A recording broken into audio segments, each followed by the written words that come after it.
살아계셔서 역사하시는 아버지 하나님, 하나님 앞에 우리의 몸과 마음과 시간과 우리의 삶 전부를 드려 하나님의 기쁨의 제물이 되고자 이 더운 여름날인데도 불구하고 주의 전을 찾아왔습니다.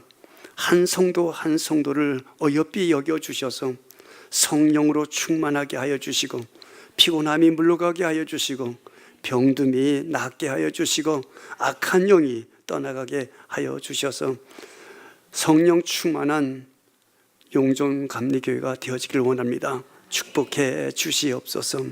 아버지 하나님, 이 교회를 사랑하고 아끼는 목사님, 교회를 위하여 성도들을 위하여 기도하러 가셨습니다. 성령으로 함께하여 주시고 말씀으로 함께하여 주셔서 양떼를 먹이는 데 조금도 부족하지 않도록 도와주시옵시며, 그 말씀이 살아 움직이셔서 저들이 죽은 용들이 살아날 수 있는 역사를 일으키는 주의 사자로 세우게 하여 주시옵소서. 주의 종을 위해서 기도하는 교회 성도들 마음마다 하나님의 말씀으로 채워주시옵소서. 부족한 종 오늘 세워주셨사오니 말씀의 대언자로 사용하여 주시옵소서. 주님, 제단 지키게 하여 주셨음을 감사드리고 용종동 교회가 성장하는 교회, 열매 맺는 교회가 되게 하여 주시옵소서. 호정길 목사, 오신덕 사모 감사임을 드렸습니다. 주님, 은혜로 함께하여 주시옵소서. 예수 그리스도 이름으로 기도드렸습니다. 아멘. 1738년 5월 24일, 그러니까 279년 전에 한 사람이, 영국의 옥스퍼드를 나오신 웨슬레라고 하는 그분이 옥스퍼드 대학을 나와가지고요, 옥스퍼드 대학에 조교로 있으면서 열심히 공부했습니다. 머리가 좋았습니다. 그리고 노래도 잘했습니다. 운변도 잘했습니다. 누가 봐도 흠모할 수 있는 그러한 자질을 가지고 있는 한 사람, 존 웨슬레, 감리교의 창시자입니다. 그는 북미 선교를 가게 되어집니다. 북미 선교를 가서 선교를 하다가 아무리 해도 안 되는 거예요. 처음에 갔더니 영국에서 옥스퍼드 대학을 나오신 아주 젠틀맨인 목사님이 오셨다고 해가지고 많은 사람들이 몰려들었습니다. 그런데 점점 교인들이 떨어져 나가는 거예요. 설교는 철학적으로, 논리적으로, 그냥 학문적으로 잘 쪼개가면서 많은 사람들에게 존경의 대상이 될 수 있는 그러한 운변적인 설교를 웨슬레는 했습니다. 그랬더니 많은 사람들이 처음에는 고개를 끄덕끄덕 하더니 점점 한 달, 두 달 이렇게 가더니 고개를 점점 숙이는 거예요. 여기는 눈을 밑으로 깔은 사람이 없네요.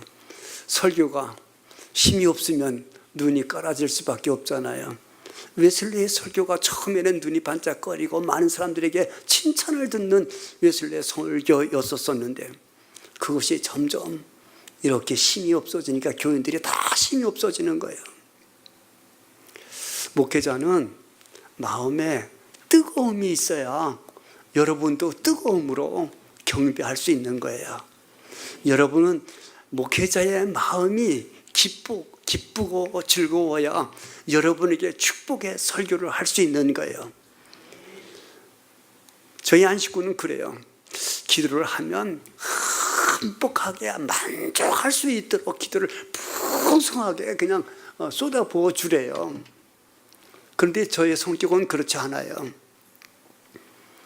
하나님이 제게 주신 분량의 탤런트가 솔직하게, 제 이름이 호정길이에요. 발을 정자에 길할 길. 그러니까 올바른 길만 걸으려고. 그래서 목사가 돼서도 이렇게 심사위원들이 돼서도 그 목사님들, 장로님들을 심사할 때도 옳은 소리만 했습니다. 그랬더니 저 목사님은 참 까다로운 목사님이라고 그래요.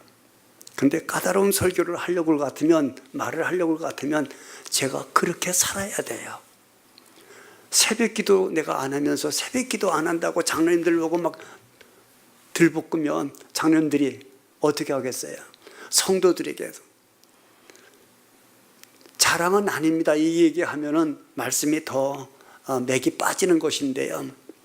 저는 너무나 간절했기 때문에, 성도들 앞에 서기가 너무나 두렵기 때문에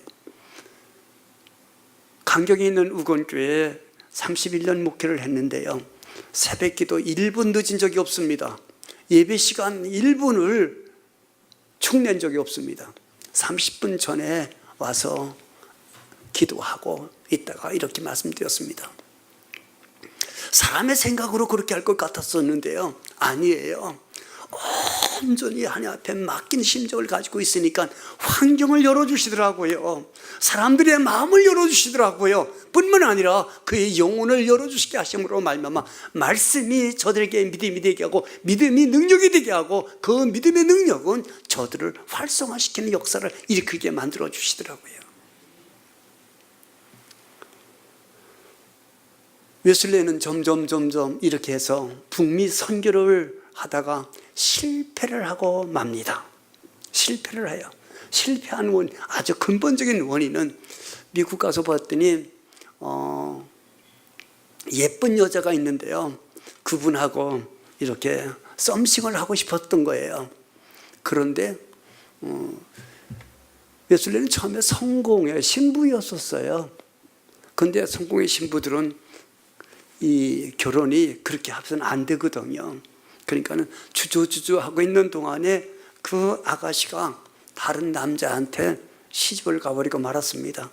그리고 나서 그에게 이렇게 성찬식의 예배에 참석을 했는데 그 웨슬레가요, 감정이 있어서 그 여자에게 성찬을 베풀질 않는 거예요. 그랬더니 그 여자가 아주 미워하고 웨슬레도 마음에 기력구려 가지고 그 선교에서 끝나고 들어오는 거예요. 끝나고 배 타고 이제 들어올 때에 이제 실패한 목사이기 때문에 아주 답답하기 그지없죠. 큰 배를 타고 올 때에 여러분 찬송에 풍우대작 할 때와 물결일 때에 그 찬송 있잖아요. 그런 역사하심 속에서 이 찰스 웨슬레가 지은 작사 작곡한 거거든요. 그때의 그 심정이 모든 것이 막 파도가 몰려오고 그럴 때 막 낙심돼서 막 죽겠네. 근데 큰 파도가 밀려오는 거예요. 그랬더니 이 파도가 이 배를 삼킬 것 같이 그냥 산더미 같은 파도가 밀려올 때 막 겁이 나가지고 죽게 생겨서 막 하는데 한쪽 구덩이에 보니까 어떤 모습이 있는가 하면 한쪽 구석에 사람들이 모여서 찬송하며 통성기도하며 막 열심히 하나님 앞에 기도하는 모습을 봅니다. 그러면서 찬송을 하는데 막 박수 쳐가며 춤을 춰가며 막 기도를 하는 거예요. 웨슬레가 가만히, 그러니까 목사 웨슬레가 가만히 보니까 저 사람들이 미쳐도 한참 미친 사람들이 다 죽게 생겨졌는데 박수 쳐가며 춤춰가며 그렇게 찬송을 부르다니. 그래 가서 살짝 가서 물어봤답니다. 당신들은 무섭지 않느냐고. 저 파도가 산더미 같은 그 파도가 몰려오는데 두렵지 않느냐고. 그러니까 물어보는 웨슬레를 향하여 그들이 쳐다보면서 하는 말이 당신 예수 믿으십니까? 라고 물어봤습니다. 그러니까 믿는다고 대답을 했어요. 그랬더니 예수 믿으면서도 두려워요? 조금 더 있다가 그 찬송을 부르던 그 사람들이 누구인가 하면 진전돌로포의 그 형제들이에요. 청교도들 시작한. 근데 그분들이 묻기를 당신 구원 받았습니까? 라고 다시 묻더랍니다. 구원 받았습니까? 옆에 사람한테 구원 받았어요? 라고 물어보세요. 구원 받았어요? 다 구원 받았대요? 구원 받았대요? 그래, 근심 없죠? 구원 받았다고 그렇게 대답을 그냥 마지못해서 대답을 했는데, 그러니까 그 진전돌로포의 형제들이 다시 묻기를, 그런데 왜 그렇게 쫄아 있느냐고, 왜 두려워하느냐고, 왜 염려하느냐고. 그렇게 해가지고 이렇게 생각을 잔뜩 하게끔 돼서, 그래, 난 목사인데 구원의 확신도 없이 이렇게 실패한 사람으로 와가지고 고민이 더 크게 생긴 거예요. 저 사람들은 평신도들인데 자기는 목사이면서도 구원의 확신을 가지지 못하고 이렇게 이 풍랑 속에서 이겨내지 못해가 두려워서 죽을까봐 겁이 나서 벌벌 떨고 있는데, 저들은 하나도 두려워하지 않는. 여러분들은 믿음이 있습니까? 아침에 새벽 기도를 하신 분들에게 그런 말씀을 드렸습니다. 우리는 기뻐하며 살아야 된다고. 믿음의 사람들이기 때문에 그리스도인들이 항상 가져야 할 3가지 덕목이 있는데, 항상 기뻐해라, 그리고 쉬지 말고 기도해라, 그리고 범사에 감사해라. 이 말씀을 오늘 우리가 가지고 있으면서 웨슬레는 자꾸 한 게, 근데 웨슬레가 생각했던 것은 지적으로, 교양으로, 그리고 모든 사람들에게 이렇게 덕이 있게 하면 된다고 생각을 했었었는데, 아니요, 나는 구원의 확신을 갖지 아니하면, 거듭남의 체험을 갖지 아니하면 우리는 헛거예요. 더욱이나 감리교회는 존 웨슬레의 후예자들이잖아요. 그래서 회심주일이라고 그래요. 회심의 날이라고, 기념의 날이라고 얘기를 해요. 그래서 나는 웨슬레가 그런 근심과 걱정에 있을 때에 1738년 5월 24일 날 밤 저녁에 조금 더 이제 한 40분 지난 이후에 8시 한 45분에 올드스케이스에서 이제 영국의 거리를 이렇게 걸고 있다가 올드스케이스 거리를 걷고 있는데 찬송 소리가 들리는 거예요. 여기서 이렇게 찬송 부르듯이 찬송 소리가 들리는 거예요. 그러니까 이 웨슬레가 자기도 모르게 발걸음이 그쪽으로 옮겨졌습니다. 옮겨서 가봤더니 거기서 성공의 신부가요, 루터의 로마서 서문을 읽고 있는 거예요. 로마서 서문을 읽고 있는 거예요. 그런데 그 서문을 읽고 있는 것을 이렇게 듣는 순간에, 그때서 거기에 핵심은 이렇습니다. 의인은 믿음으로 말미암아 살리라고 하는 그 믿음의 말씀을 들었을 때인데, 그 말씀이 꽉 와서 막 부닥뜨려지는 거예요. 그리고 가슴이 뜨거워지는 거예요. 거기서부터 웨슬레는 뜨거움을 체험하게 되어집니다. 그래서 감리교회가 그때부터 뜨거움의 체험을 가지고 시작한 감리교회가 되어졌고, 여러분은 감리교회의 후예자들이 되어진 거예요. 그래서 감리교 그러면 자존심도 없는 것 같이 느껴지는데요, 아니에요. 자부심을 가질 수 있는, 순복음교회가 뜨겁다고 그러잖아요. 그런데 오순절에 교단 그쪽에서 하는데 감리파에서 이렇게 나간 교회예요. 그리고 저들이 이게 성결교회도 감리교에서 나간 교회들이에요. 교단들이에요. 한 가지 장점을 가지고 이렇게 하려고 했던 것이어서 그랬는데, 이러다 보니까 어마어마한 역사를 이뤄서 이 웨슬레가 여기서 뜨거움을 체험하게 되었습니다. 그리고 나서 웨슬레는 홀리클럽이라고 한 속회를 운영하게 되어져요. 너무나 크게 역사하는 그런 성경 공부 클럽이 되어지죠. 그리고 나서 매일같이 기도하고 성경 공부하고 전도하는데 영국에 있는 사람들이 이렇게 했답니다. 저 웨슬레가 지나가는 걸 보니까 지금은 기도하는 시간이로구나. 시간을 맞춰 꼭 베드로와 요한이 9시 시간에 성전에 매일같이 기도하러 가다가 나면서부터 안진뱅이를 고친 사건이 일어나잖아요. 적선하세요. 도와주세요. 도와주세요.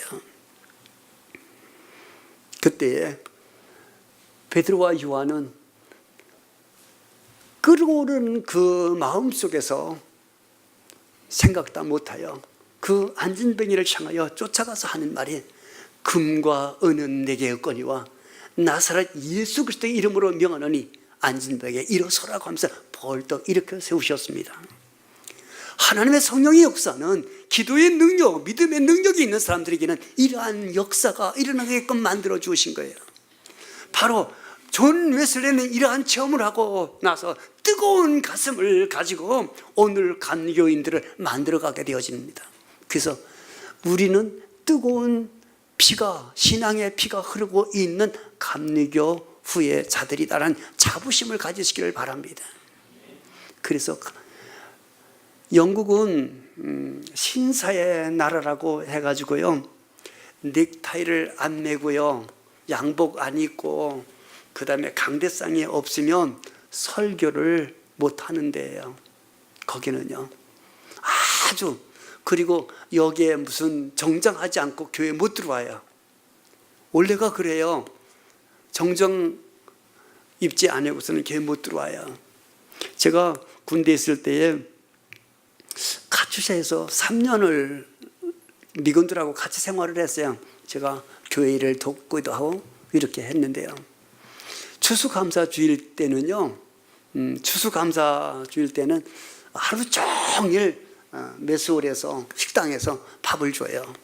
그런데 처음으로 그날은, 다른 때는 이렇게 전투복이라든지 뭐 있는 대로 다 입고 가도 되지만 추수감사주일 그때는, 추수감사 날은 정장을 하지 아니하면 식당에 못 들어가요. 그리고 또 한 가지 규율이 있는데, 그 한 규율은 목사님 와서 축도를 하지 아니하고 되면, 이렇게 기도를 하지 아니하면 식사가 시작이 안 되어지는 거예요. 꼭 식사하기 전에 기도를 하고 그 다음에 식사를 하는 거예요. 이것이 저들의 법이에요. 군대에서도 그 법이에요. 대신 하루 종일 그날은 식사를 아무 때나 가서 할 수가 있어요. 아무 때나. 이만큼 규율적인 메소디스트라고 하는 그러한 얘기는, 감리교인이라는 뜻은 조직적이다, 규칙적이다, 법적이다, 아주 법을 잘 지키는 사람이다. 감리교 목사님 그러면 가장 똑똑하고 규칙이 있고 윤리와 법도를 지키고 아주 훈련 잘 받은 목사로 규정이 되어져서 이렇게 이름이 나 있어요. 감리교 목사들은 적어도 얼마나 이렇게 훈련을 많이 시키는지 몰라요. 그것이 감리교는 법이 이렇게 한다고 해서 감독과 감리사가 이렇게 치리하는, 그래서 윗사람에게 잘못 보게 되어지면 아주 유급을 당해요. 목사님들도 유급을 당해요. 자격이 이렇게 있는데 유급을 당하는데 그만큼 훈련을 많이 받아요. 그리고 매해 윤리적으로 잘못한 것이 있는가 자격 심사를 받게 되어집니다. 그렇게 해서 되어진 목사님들이 감리교 목사님들이에요. 그래서 저는 말씀드리고 싶은 것은 바로 이런 거예요. 그래서 조직적으로 또 많은 공부와 수양과 금식과 이런 것을 해서가 아니라 말씀 한마디를 듣는 순간에, 로마서 서문을 읽는 것을 듣는 순간에 웨슬레는 뜨거움을 체험했던 것을 느끼게 되어졌습니다. 저는 오늘 긴 말씀을 11절까지 말씀을 읽었습니다. 읽은 이유는 이 중에서 한 구절이라도 루터가 종교개혁을 할 때에도 의인은 믿음으로 말미암아 살리라는 말 한 말씀이, 요 한 말씀이 그를 변화시키게 되어지는 거예요. 장로교의 창신인 칼뱅이 오늘 이렇게 회심하게 되어진 것도 그 말씀 한마디에 그렇게 되어진 거예요. 하나님의 성령이 역사하시면, 그래서 저는 느껴지는 것이 내가 노력하고 내가 회개하고 내가 수양을 쌓고 내가 금식하고 내가 기도함으로 말미암아가 아니라 여러분은 하나님의 성령이 기도하게 하심으로 기도할 때에 기도다운 기도하는 거예요. 성령이 여러분 안에 역사하실 때에 찬양할 때 많은 사람들이 은혜를 받는 거예요. 목회할 때 저는 저희 교회가 찬양단이 좀 유명했었어요. 주말이 되어지기도 했지만 군부대로 해가지고 선교단이 있어가지고 하여간 장비만 이렇게 조그만 추력으로 하나요. 뭐 스피커니 뭐 그렇게 해가지고 이렇게 임원 공연도 다니고 막 그랬습니다. 그렇게 해서 불려 다닐 수 있었던 것은 뭐가 있었기 때문인가 하면 저들의 기도가 있었기 때문입니다. 하나님의 성령이, 그리고 스스로들이 찬양하기 전에 저들이 기도하지 아니하고서는 찬양을 못하는 거예요. 그러니까 찬양할 때 은혜가 되어지는 거예요. 성가대로 성가대 할 때에 적어도 저도 그래요. 교인들을 보고 그랬어요. 제가 여러분에게 다른 건 보일 수 없어도 내가 설교하면서 땀 흘리기를 원합니다. 땀 흘리기를. 그러면서 나보고 자꾸만 제 안식구는 그러대요. 넥타이 풀고 시원하게 이렇게 하라고. 근데 저는 넥타이를 안 풉니다. 그리고 양복을 꼭 입고 설교 강대상에 꼭 씁니다. 아주 고전적이고 구태연한 목사이기 때문에 그래요. 그런데 실질적인 것은 그것도 있지만, 부족한 것을 감프라치 하려고 해서 넥타이도 매고 이렇게 다 하는 것도 있지만, 교인들 앞에 적어도 땀 흘리는 모습은 보여줘야 되지 않겠느냐. 땀 흘리는 모습은 보여주지 않겠느냐. 성가대원들 보고도 그렇습니다. 적어도 찬송 부르며 땀 좀 흘려다고, 찬송 부르면서 눈물 흘릴 수 있는 찬송을 불러주었으면 좋겠다. 그러면 은혜가 넘칠 수밖에 없지 않겠느냐. 아주 음악성이 있고 모든 훈련을 잘 쌓아서, 아니요, 거기는 은혜가 없어요. 은혜가 없어요. 베드로후서 1장 4절에 이로써 보배롭고 지극히 큰 약속을 우리에게 주사 이 약속으로 말미암아 너희로 정욕을 인하여 세상에서 썩어질 것을 피하여 신의 성품에 참여하는 자가 되게 하려 하셨으니, 이 말씀을 할 때에 웨슬레의 마음이 이렇게 막 큰 칼로 찔리는 것 같이 아팠다라고 말합니다.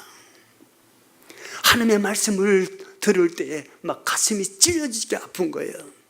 다시 여러분은 예수님이 십자가에 못 박혀 돌아가신 이후에 엠마오로 내려가는 두 제자들을 알고 있잖아요. 그때 예수님과 함께, 부활하신 예수님과 함께 엠마오로 내려가는 두 제자와 함께 이렇게 얘기를 나누며 가는 거예요. 예루살렘에서 저 사마리아로 엠마오로 내려가는 거예요. 그때 왜 그렇게 슬픔에 잠겨져 있느냐고, 왜 고통스러워하고 있느냐고 이렇게 예수님이 두 제자에게 물었어요. 그랬더니 당신은 지금 어디서 오는 사람이냐고, 저 예루살렘에서 오는 사람이 아니냐고. 그렇더라고. 거기서 오면서 거기서 생겼던 일 당신은 모르냐고.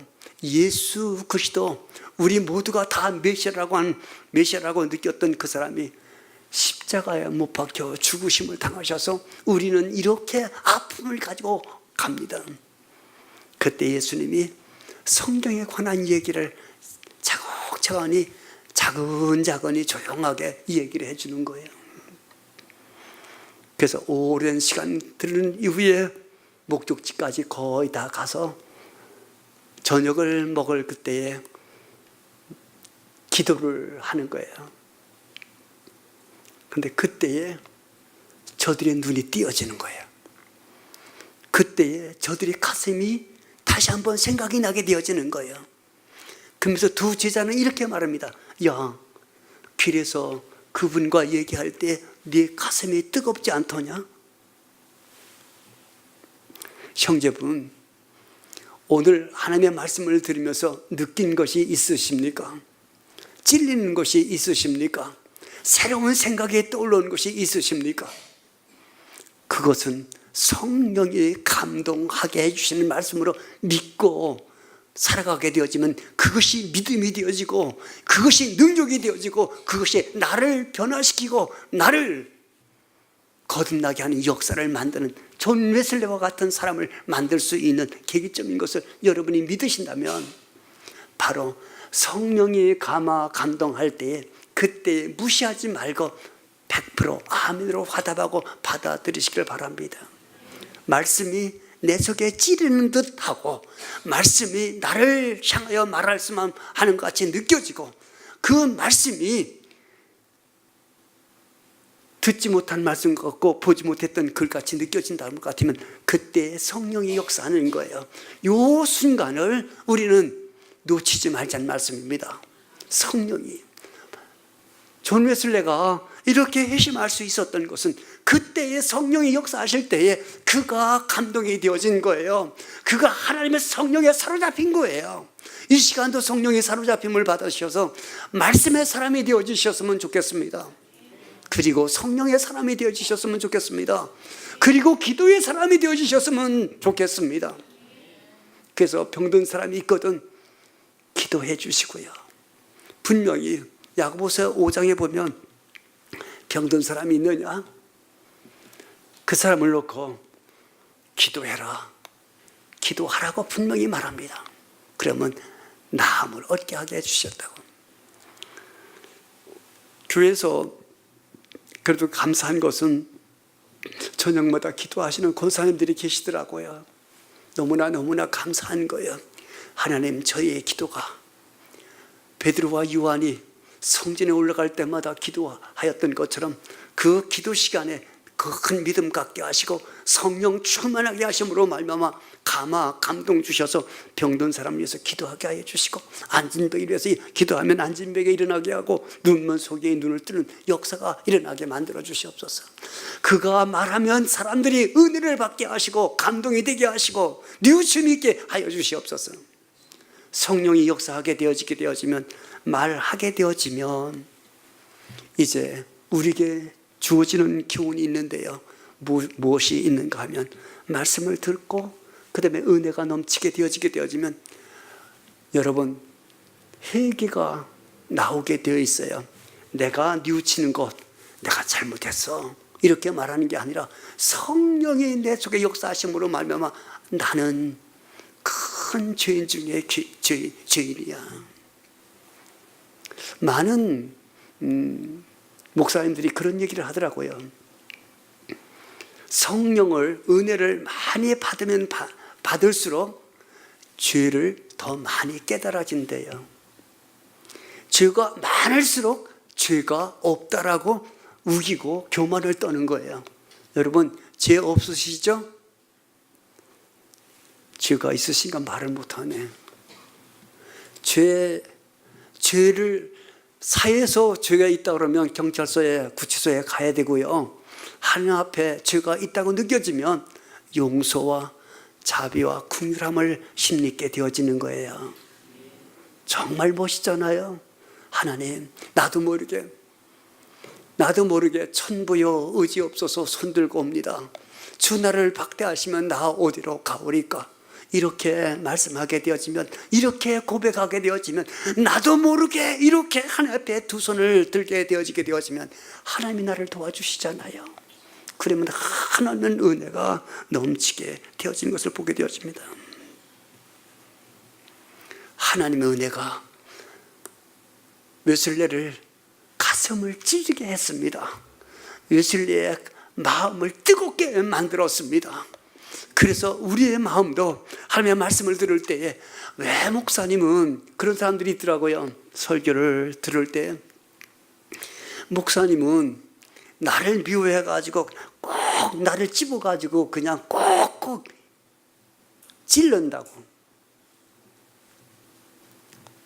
저보고도 그러더라고요. 목사님, 왜 나를 그렇게 미워해서 내 잘못한 것만 그렇게 조목조목 찔러가지고 설교하는데 그렇게 많은 사람들이 있는데도 그렇게 창피를 주시느냐고.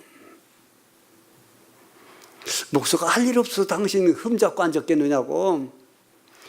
당신 하나님이 참 사랑하신다라고. 그렇게 들려지거든 하나님이 당신에게 은혜를 주시려고 하는 거야. 당신 수지 맞은 거야. 웨슬레가 하나님의 말씀을 들을 때 자꾸만 찔리니 와진 거예요. 그러다가 이렇게 성령 충만하면 뜨거운 체험을 할 수밖에 없었던 겁니다. 뜨겁게 거듭나게 되어지면 말에 능력이 생겨집니다.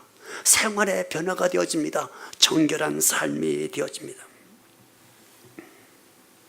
그러면서 가끔 그런 사람들이 있어요. 목사님 보고 두려워서 눈을 못 맞추는 사람이 있고 말을 못하는 사람들이 있어요. 왜 그러냐고 그러니까는 두렵다는 거예요. 무섭다는 거예요. 왜 무서운 거예요? 두 가지 이유가 있어요. 하나는 그 목사님을 너무나 존경하기 때문이고요. 하나는 내 마음이 죄가 가득하기 때문이에요. 둘 중에 하나예요. 둘 중에 하나예요. 목사님 보실 때 여기 담임 목사님 만나게 되지만 아주 사랑스럽습니까? 두렵습니까? 대답을 해보세요. 가부를. 두려워요? 두려우면 아멘 한번 해보세요. 두려워요? 그러면 목사님이 아주 만나고 싶고, 저희 교인들은 저를 만나면 여자가 됐든 남자가 됐든 상관없어요. 애들이 됐든 노인네가 됐든 상관없어요. 꼭 껴안아요. 저를 꼭 껴안아주면서 막 반갑다고 그러고 막 그래요. 저는 어머니 같은 사람들한테도 등 감을 때면 왜 새벽기도 안 나왔느냐고 그러면 목사님 너무너무 좋다는 거예요. 목사님이 등감 쳐주니까 어떻게 이렇게 시원한지 등이 좀 근질근질했었는데, 그러한 사이가 되어지는 것인데 왜 목사님의 설교에 자꾸만 감정이 생겨지는 거예요? 사탄이가 내 안에 역사하기 때문에 그래요. 죄가 나를 지배하고 있기 때문에 그런 감정을 자꾸 가져올 수밖에 없게 되어져요. 하나님의 말씀을 이렇게 들을 때 베드로도 예수님에게 그래요. 주님, 나는 죄인입니다. 나를 빨리 떠나가 주세요.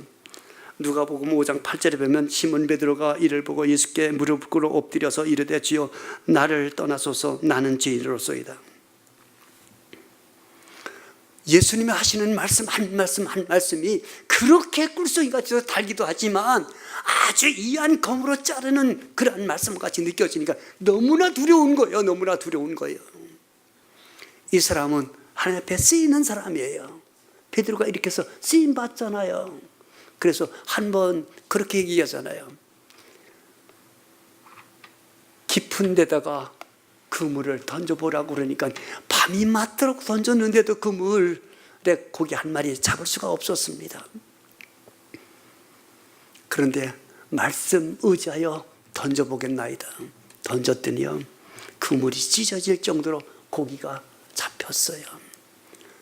그러니까 놀라는 거예요. 놀라는 거예요. 저가 누구이게?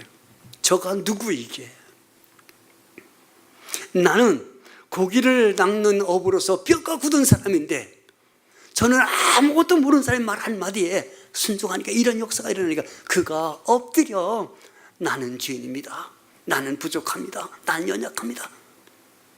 은혜 받을 사람은 연약함을 느끼는 거예요. 은혜 받을 사람은 죄가 느껴지는 거예요. 은혜 받는 사람은 그 말씀이 귀하게 느껴지는 거예요. 그래서 많은 사람들에게 이렇게 말합니다. 내가 어떻게 해서 베드로가 요한이 야고보가 안드레가 나가서 성령 충만하여 말씀을 전합니다. 말씀을 예수 그리스도가 부활했다는 말씀을 전하면 죽이겠다고 가두겠다고 하는데 하나 두려워하지 않고, 옛날에는 말 한마디만 하면 벌벌 떨던 베드로였었는데, 요한이었었는데, 성령 충만함을 받은 베드로와 요한은, 예수님의 제자들은 그렇게 하잖아요. 내가 너의 말을 두려워하려, 하나님을 두려워하려 말씀을 전하는 거예요.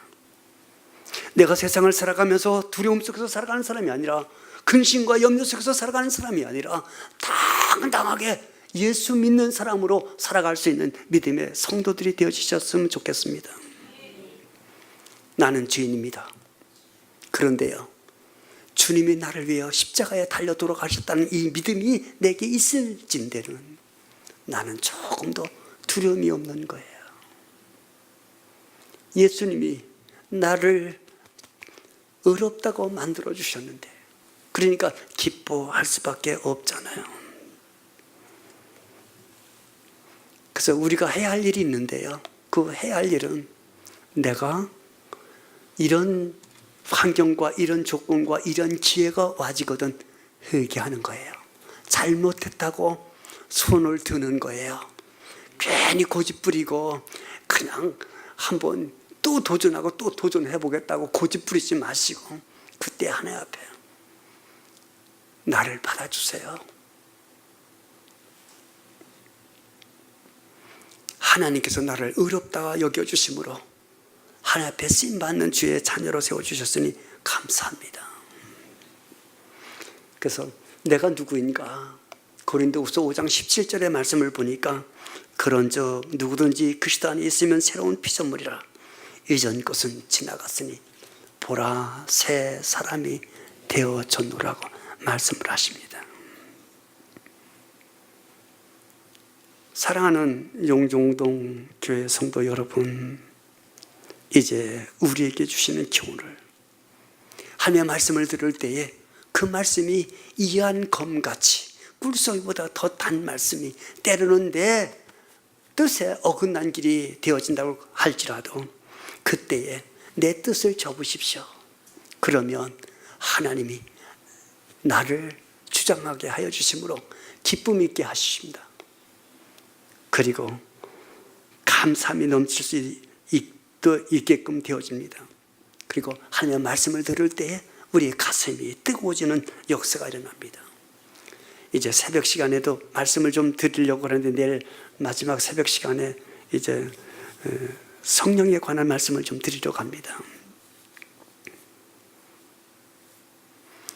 이제 우리는 하나님의 모이기를 펴하는 어떤 사람 같이 하지 말고요, 모이기를 힘쓸 수 있는 예루살렘을 떠나지 아니하는 믿음의 성도들이 되어지길 바랍니다. 성령 받은 사람은 교회로 모여들게 되어 있어요. 기도하게끔 되어져 있어요. 그러면 우리 마음이 하나가 되어져서 하나님의 뜻을 이루어질 수 있게끔 되어지는 것을 보게 되어집니다. 1907년도에 저 평양 산정연교회에서 감리교 선교사인 하디 선교사에 의해 가지고 집회가 사경회가 열려진 거예요. 근데 그때에 하디 선교사가요, 말씀을 전하다가 성령의 말씀이 요한 1세의 말씀을 강의하다가 말씀을 감동을 받습니다. 그래가지고 이 선교사가요, 거기서 회개를 하는 거예요. 성도님들이요, 나는 선교사로 여기 와서 한국 사람들을 무시했습니다. 배우지도 못했고 술에 찌들이고 그냥 제 고집대로 살고, 그래서 아주 무시해서 이렇게 살았었는데요. 그러면서 할 수 없는 이야기를 다 풀어놓는 거예요. 그러니까 거기서 많은 사람들이 회개의 운동이 벌어진 거예요. 내가 잘못된 것을 먼저 내놓게 되어지면 서로가 내놓고, 너희 죄가 주홍같이 붉을지라도, 너희 죄가 지륵같이 거물지라도 신은같이 양털같이 희게 하리라. 나하고 변론하자. 주님과 동행하시고 주님과 이런 역사를 일으킬 수 있는, 그래서 회개할 수 있는 기회가 되어지게 되면 그 기회를 놓치지 않는 믿음의 영종동 교회가 되어지기를 바라고, 저는 그런 바람 속에서 하나님, 존 웨슬레가 조금씩 변화되어진 것이 아니라 말씀으로 급격하게 하나님의 붙들림을 받은 종이 되어진 것처럼 영종동 교회도 그러한 역사가 되어지셨으면 좋겠습니다. 그러한 성도들이 되어지셨으면 좋겠습니다. 그러한 역사가 있기를 바랍니다. 기도드립니다.